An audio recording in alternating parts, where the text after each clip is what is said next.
తెల్లారి నైటు ఇంట్లో నుంచి తాళాలు పగలగొట్టి టీవీ ఒకటి, అమెరాన్ బ్యాటరీ ఒకటి, ఇన్వర్టర్ది తీసుకెళ్లారని చెప్పి శ్రీనివాసరావు అనే అతను మనకు కంప్లైంట్ ఇవ్వడం జరిగింది.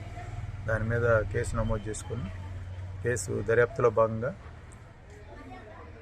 దామరమడుగు చెందిన ఇర్ఫాన్ అనే ఒకతన్ని అలాగే వెంకటకృష్ణ అలియాస్ బాబు అనే ఇద్దరిని కూడా అదుపులో తీసుకొని విచారిస్తే వాళ్ళు ఈ నేరం చేసినట్టుగా అంగీకరించడం జరిగింది. వాళ్ళ దగ్గర నుంచి టీవీ అట్లాగే ఇన్వర్టర్ కూడా రికవరీ చేశాం. అలాగే ఎవరైతే ఇర్ఫాన్ అనే ఉన్నాడో అతను నెల్లూరులో దర్గామిట్ట పోలీస్ స్టేషన్ పరిధిలో ఒక ఆటో కూడా దొంగతనం చేయడం జరిగింది.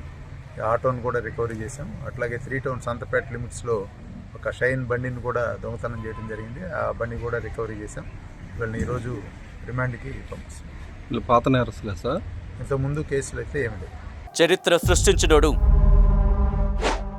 ఇప్పుడు ఆ చరిత్రని తిరగరాయబోతున్నాడు.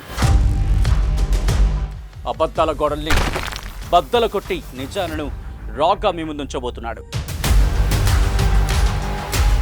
నిజమైన వార్తల కోసం వెంటనే డౌన్లోడ్ చేసుకోండి రా యాప్ని.